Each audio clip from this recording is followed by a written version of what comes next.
गर्मजोशी से आपने मेरा और मुख्यमंत्री जी पुष्कर सिंह धामी जी का स्वागत किया है, उसके लिए सबसे पहले तो मैं आप सबको बहुत बहुत धन्यवाद देता हूं। जो प्यार आपने दिखाया है मित्रों, यह देवभूमि है, देवी देवताओं की भूमि है और पड़ोस का लगा हुआ हमारा राज्य और मेरा राज्य वह भी देवभूमि है और देवतुल्य लोग हैं। आप सभी देवतुल्य लोगों को मेरा बहुत बहुत नमस्कार। ये कर्मभूमि भी है और कर्मभूमि के साथ साथ यह वीर भूमि भी है, वीरों की भूमि है। जब जब देश पर खतरा आया है, उत्तराखंड के लोगों ने, वीरों ने हमेशा दुश्मनों को मुंह तोड़ जवाब दिया है। ऐसी वीर भूमि को मैं नमन करता हूं और आपसे प्रेरणा लेता हूं। मुझे इस बात की भी खुशी है कि जब मैं वीर भूमि बोलता हूं तो मुझे दिल को बहुत संतोष भी मिलता है कि यह हमारे प्रधानमंत्री नरेंद्र मोदी जी ही ऐसे नेता रहे जिन्होंने 40 साल से आपकी डिमांड, वीरों की डिमांड, 1 रैंक 1 पेंशन, इसको अगर धरती पर लागू किया तो प्रधानमंत्री मोदी जी ने लागू किया। मित्रों, चुनाव की बेला है। हम आपसे एक बात जरूर कहना चाहते हैं। आप जरूर माला राज्यलक्ष्मी शाह जी को आप चुनाव जिताएंगे, लेकिन यह जीत व्यक्तिगत इनकी जीत नहीं है। यह जीत जिस राजनीति को नरेंद्र मोदी जी ने देश में प्रतिपादित किया है,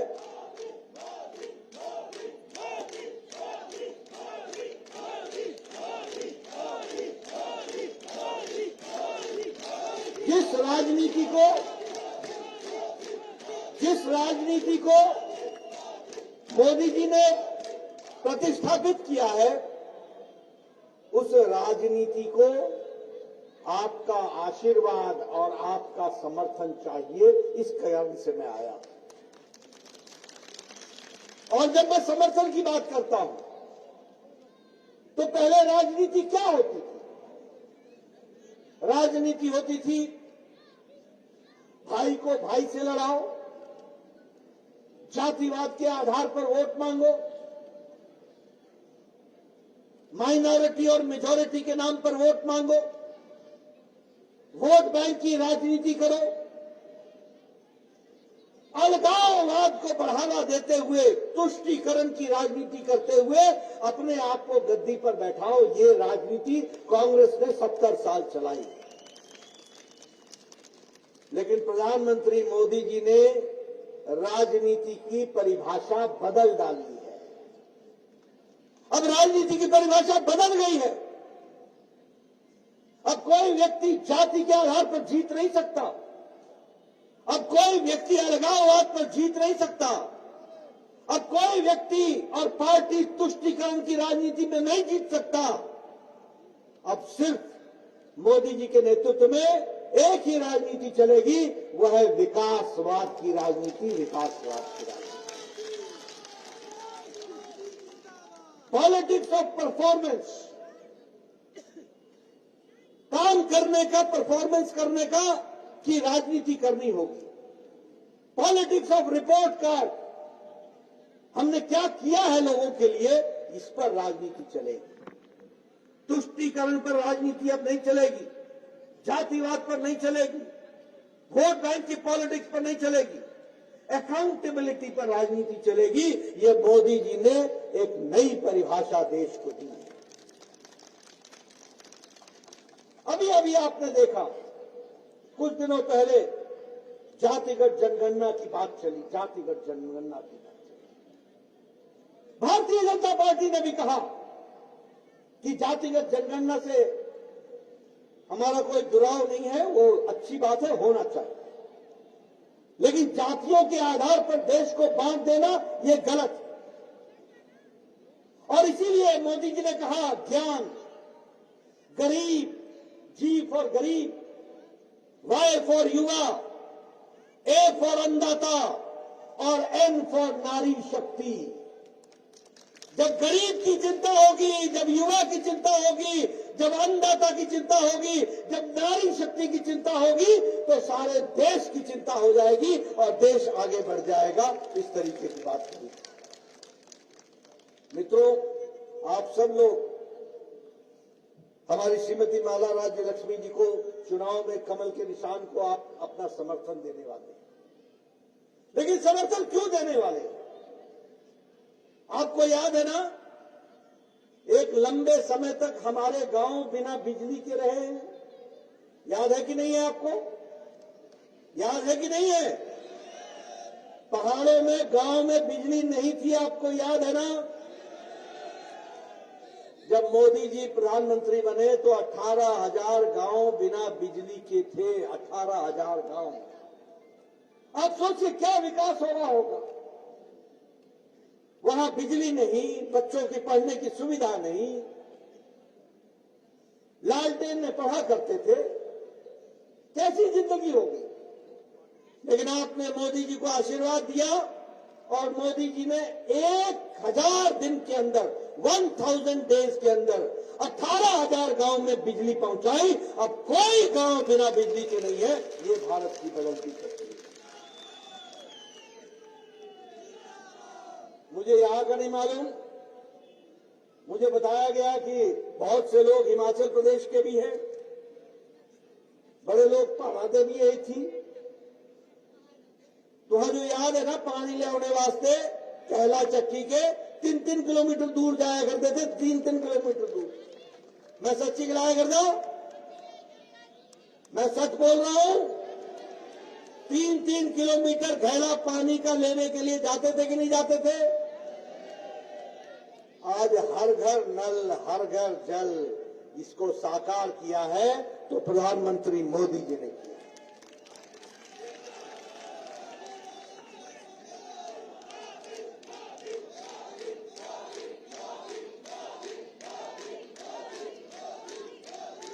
हमारी बहनें यहां बैठी हैं।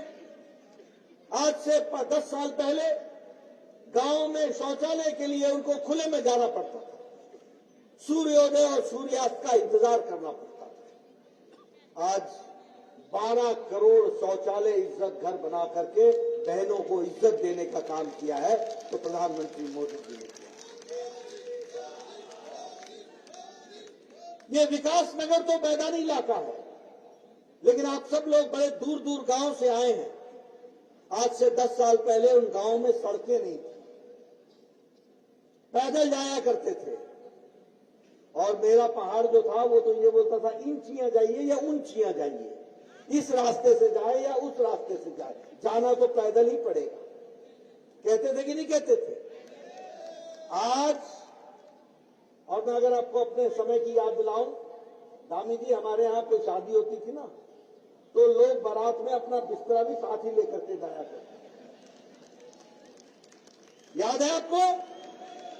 आज एक एक व्यक्ति शादी के दिनों में 3-3, 4-4 शादियां और बारात अटेंड कर लेता है। स्कूटर को मारता है किक, एक गांव से दूसरे गांव, दूसरे गांव से तीसरे गांव, और शाम को घर आकर के सोता है। ये परिस्थिति आकर के खड़ी है। बोलो मैं सच्ची कराया करता कि नहीं? बोल मैं सच्ची कराया करता कि नहीं?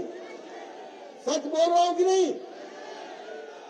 ये बदलता भारत है, ये बदलता भारत है। अभी मैं कई बार सुनाता हूं,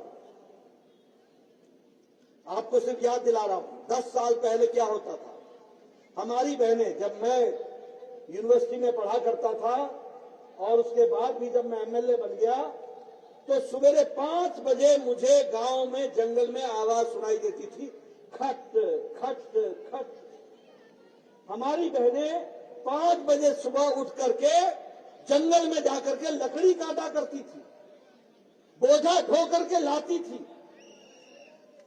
घर में चूल्हा जलाती थी और फूकनी करने फूकी फूकी के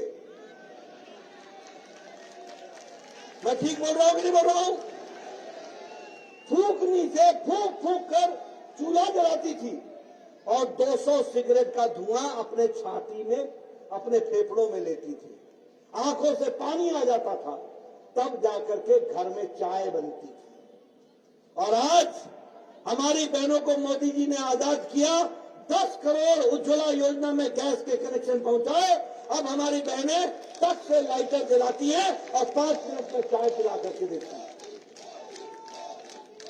इसलिए एक विकास की एक नई कहानी है। मित्रों, आप जब आज मोदी जी को आशीर्वाद देने वाले हो 19 तारीख को, हमारी बहन माला राज्य लक्ष्मी जी को आशीर्वाद देने वाले हो, तो याद रखना 2019 में जब आपने आशीर्वाद दिया था तो भारत 11वें नंबर की अर्थव्यवस्था थी, 11वें नंबर की अर्थव्यवस्था। कोरोना आया, यूक्रेन का झंझट हुआ, सारी दुनिया की आर्थिक नीति मंदी में पड़ गई, अमेरिका की आर्थिक नीति डमाडोल हो गई, यूरोप अर्थ की मुसीबत में पड़ गया, जापान मुसीबत में पड़ गया। लेकिन आपको जानकर खुशी होगी कि भारत में मोदी जी के नेतृत्व में 11वें नंबर से छलांग लगाकर आज 5वें नंबर की अर्थव्यवस्था बन गया। और हमने किसको पछाड़ा?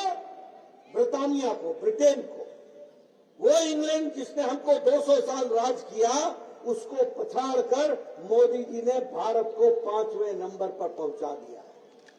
अब 2024 में आप फिर मोदी जी को आशीर्वाद देना, कमल का बटन दबाना, हमारी बहन माला राज्य लक्ष्मी जी को जिताना। 2027 में भारत मोदी जी के नेतृत्व में तीसरी बार तीसरी अर्थव्यवस्था बन जाएगा। इस तरीके की व्यवस्था हो।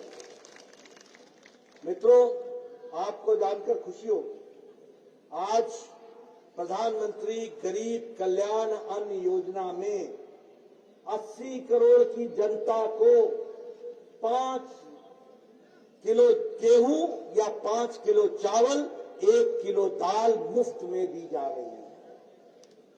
80 करोड़ की जनता को, और लगभग 20 लाख की जनता हमारे उत्तराखंड की है। और आपको जानकर खुशी होगी कि आज 25 करोड़ लोग गरीबी की रेखा से ऊपर उठ गए हैं, ये इंटरनेशनल मॉनिटरी फंड बोल रहा है। और भारत में अब अति गरीबी 1% से भी कम हो गई है, यह मोदी जी के नेतृत्व में हुआ है।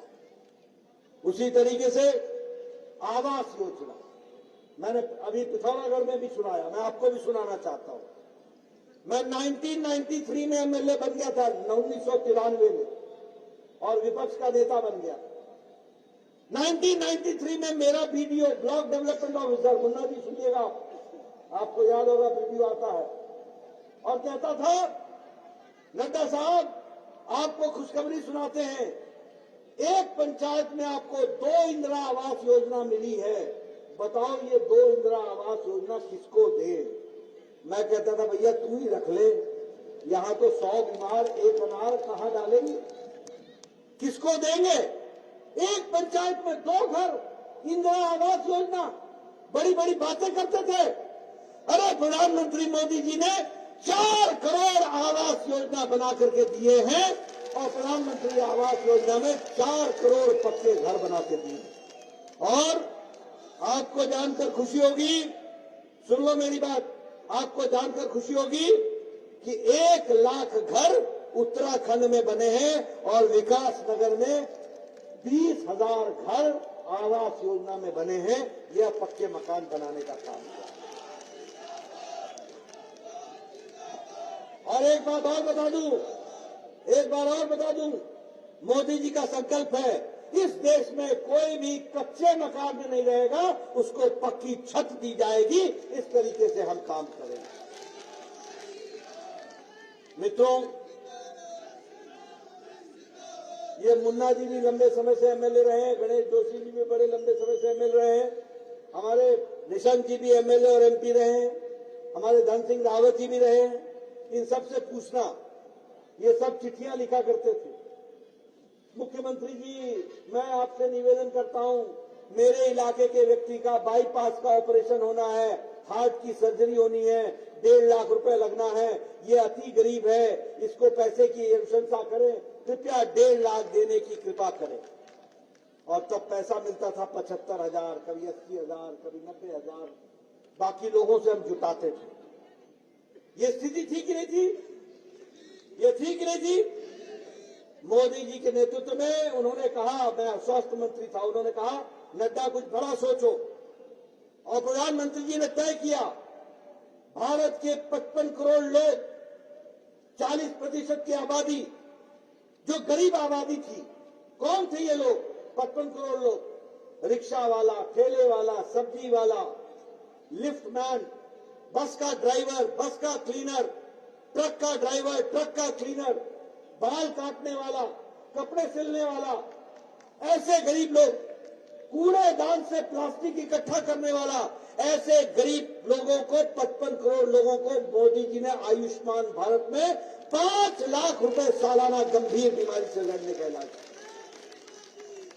और हमारी उत्तराखंड की सरकार ने अटल आयुष्मान भारत को शुरू करके जो बच गए थे उनको भी आज इलाज मुफ्त कर दिया है और उनको भी इलाज की व्यवस्था की गई है। आप बोलो, ये खुशहाल उत्तराखंड है कि नहीं है? खुशहाल उत्तराखंड है कि नहीं? गरीबों का मुफ्त इलाज हो रहा है कि नहीं हो रहा है? आयुष्मान भारत लागू हुआ कि नहीं हुआ? आपको मालूम है 5,20,000 परिवार हैं जो आयुष्मान भारत से जुड़े हुए हैं और उनको उसके साथ जोड़ा गया। उसी तरीके से हेल्थ में 250 करोड़ रुपए बजट था, आज 500 करोड़ रुपए पुष्कर सिंह धामी जी के नेतृत्व में बजट हो गया है। उसी तरीके से मनरेगा में 33,000 करोड़ था, आज 64,000 करोड़ रुपए हो गया, दुगने के बराबर हो गया। और उसी तरीके से प्रधानमंत्री मोदी जी ने सिर्फ सेंट्रल फंड में धामी जी को आशीर्वाद के रूप में उत्तराखंड को 41,000 करोड़ रुपए का सेंट्रल फंड भी दिया है, यह भी किया गया है। मैं ये भी बताना चाहूंगा कि जब हम कहते हैं कि मोदी जी ने देश की परिभाषा बदल दी है, तो आपको ध्यान में रखना चाहिए, पहले हम बोला करते थे ये बॉर्डर के गांव जो हैं ये अंतिम गांव है, बोलते थे कि नहीं बोलते थे कि ये गांव देश के अंतिम गांव है। मोदी जी ने कहा नहीं, ये देश के अंतिम गांव नहीं है, ये देश के पहले गांव है, ये पहला नंबर का गांव है और इनका विकास करना हमारा काम है। वाइब्रेंट विलेज के तहत 758 करोड़ रुपए खर्च हो रहे हैं। आप बताइए, कर्णप्रयाग से ऋषिकेश तक रेलवे लाइन बन रही है कि नहीं बन रही है? और उसका काम शुरू हुआ कि नहीं? प्रधानमंत्री जी ने 16,000 करोड़ रुपए उसके लिए दिए। 4 धाम की सड़क के लिए जिसमें 601 किलोमीटर बन गया है, उस पर भी लगभग 800, उस पर भी 12,000 करोड़ रुपए खर्च हो रहे हैं। केदारनाथ का धाम का जो रिकंस्ट्रक्शन हुआ है वो भी आप सबके सामने है। इसलिए हर दृष्टि से विकास का काम चल रहा है। आज हर गांव को पक्की सड़क से जोड़ा जा रहा है, ऑल वेदर रोड बनाया जा रहा है। अगर मैं वंदे भारत की बात करूं तो देहरादून दिल्ली वंदे भारत 3 घंटे में पहुंच जाती है। उसी तरीके से देहरादून लखनऊ, यह भी वंदे भारत ट्रेन। यानी विकास के दृष्टि से हम हर दृष्टि से आगे बढ़ने का प्रयास कर रहे हैं। और मुझे खुशी है और ये बताते हुए खुशी हो रही है कि पुष्कर सिंह धामी जी के नेतृत्व में भी उत्तराखंड उसी तीव्र गति से मोदी जी का आशीर्वाद लेकर के आगे बढ़ रहा है। और मोदी जी ने कहा है कि यह शताब्दी का तीसरा दशक ये उत्तराखंड का दशक होगा, उत्तराखंड के विकास का दशक होगा। और इसीलिए हमको विकास की दृष्टि से अपने आप को जोड़ करके आगे बढ़ने की जरूरत है। मित्रों, मैं अगर विकास की कहानी बताने लगूं तो एक लंबी लिस्ट है जो बता सकता हूं, चंद शब्दों में नहीं बताया जा सकता। लेकिन जो भारत कभी पिछड़ू भारत कहलाता था, आज मोदी जी के नेतृत्व में दुनिया में अग्रगणी देशों में आकर के खड़ा हो गया और भारत की आवाज बनी है। इसको भी हमको समझना। बोलिए, मोदी जी को आशीर्वाद मिलेगा ना? पूरी ताकत से मिलेगा ना? 19 तारीख को आप माला राज्य लक्ष्मी जी को जिताएंगे ना? पूरी ताकत से जिताएंगे ना? अब मैं आपको कांग्रेस का भी हाल सुना देता हूं। आजकल ये इंडी अलायंस सुना है कि नहीं सुना? ये जो इंडी अलायंस है ना, ये जो गठबंधन है, ये गठबंधन किस बात का गठबंधन है? ये गठबंधन दो बातों का। एक तरफ मोदी जी बोल रहे हैं कि भ्रष्टाचार को हटाएंगे और भ्रष्टाचारी को समाप्त करेंगे, यानी उनको जेल में भेजेंगे। बोला है कि नहीं बोला है मोदी जी ने? और दूसरी तरफ इंडी अलायंस भ्रष्टाचारियों को बचाने का जमावड़ा है। आप बताओ, कोयला घोटाला कांग्रेस ने किया था कि नहीं किया था? पनडुब्बी घोटाला किया था कि नहीं किया था? बोफर्स घोटाला किया था कि नहीं किया था? आप बताइए, चीनी का घोटाला किया था कि नहीं किया था? चावल का घोटाला किया था कि नहीं किया था? ऑगस्टा वेस्टलैंड हेलीकॉप्टर का घोटाला किया था कि नहीं किया था? 4G का घोटाला, 3G का घोटाला किया था कि नहीं किया था? यानी आकाश में घोटाला, पनडुब्बी के माध्यम से जल में घोटाला, पाताल में कोयला घोटाला और धरती पर बोफर्स घोटाला। कोई लोग छोड़ा ही नहीं, भ्रष्टाचार ही भ्रष्टाचार किया। और आप बताइए, ये राहुल गांधी बेल पर है कि नहीं है? ये सोनिया गांधी जी बेल पर है कि नहीं है? आप बताइए, ये अखिलेश यादव पर गोमती रिवर फ्रंट का घोटाला का केस चल रहा है कि नहीं चल रहा है? लैपटॉप का घोटाला चल रहा है कि नहीं चल रहा है? आप बताइए, डीएमके के नेता के ऊपर घोटाला का केस चल रहा है कि नहीं चल रहा है? आमदनी से ज्यादा धन का घोटाला चल रहा है कि नहीं चल रहा है? आप बताइए, केसीआर की बेटी कविता पर घोटाला का, शराब घोटाला चल रहा है कि नहीं चल रहा है? वो जेल में है कि नहीं है? आप बताइए, अरविंद केजरीवाल जेल में है कि नहीं है? मनीष सिसोदिया जेल में है कि नहीं है?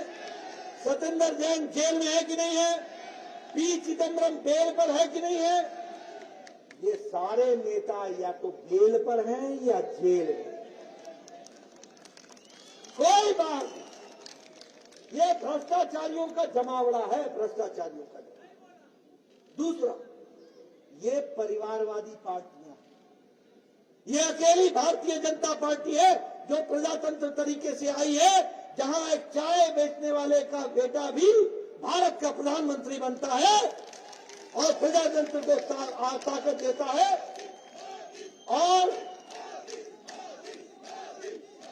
यहाँ जो सब बैठे हैं, ये सब साधारण परिवार से हम सब लोग आकर के भारतीय जनता पार्टी में पदों पर काम कर रहे हैं। ये है भारतीय जनता पार्टी। और दूसरी ओर बताओ, मैं ऊपर से शुरू करता हूं, जम्मू कश्मीर में फारूक अब्दुल्ला, उमर अब्दुल्ला परिवार की पार्टी है कि नहीं है? आप बताओ, ये मुफ्ती मोहम्मद और महबूबा मुफ्ती परिवार की पार्टी है कि नहीं है? ये प्रकाश सिंह बादल, सुखबीर सिंह बादल परिवार की पार्टी है कि नहीं है? चौटाला पार्टी परिवार की पार्टी है कि नहीं है? ये मुलायम सिंह, अखिलेश, डिम्पल चाचा को भी छुट्टी कर दी, बोलो परिवार की पार्टी है कि नहीं है? बोलो लालू, राबड़ी, तेजस्वी, तेज प्रताप, आने वाला बच्चा भी ये परिवार की पार्टी है कि नहीं है? आप बोलो, ये हमारा वेस्ट बंगाल में ममता और अभिषेक परिवार की पार्टी है कि नहीं है? बुआ और भतीजे की पार्टी है कि नहीं है? आप बताओ, तेलंगाना में केसीआर, केटीआर, कविता परिवार की पार्टी है कि नहीं है? आप बताइए, डीएमके में करुणानिधि स्टालिन, उदयनिधि स्टालिन परिवार की पार्टी है कि नहीं है? आप बताइए, महाराष्ट्र में शरद पवार और सुप्रिया सुले परिवार की पार्टी है कि नहीं है? आप बताइए, महाराष्ट्र में उद्धव ठाकरे और आदित्य ठाकरे परिवार की पार्टी है कि नहीं है?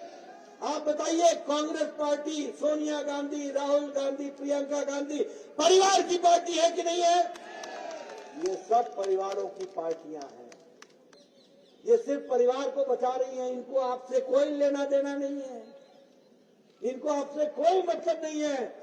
ये अपनी कुर्सी बचा रहे हैं और अपनी परिवार की पार्टी चलाने का काम कर रहे हैं। बोलो, ऐसे लोगों को आगे आने देना है क्या? बोलो, भारत परिवार पार्टियों को देना है क्या? उनको आगे बढ़ाना है क्या? आप सब लोग एक बात ध्यान में रखिए, विकास नगर के सारे भाई बहनों को संदेश दीजिए कि अगर भारत सुरक्षित है और तीव्र गति से आगे बढ़ रहा है तो ये संभव है तो सिर्फ मोदी जी के नेतृत्व में हो रहा है और उसको ही हमको आगे बढ़ाना है।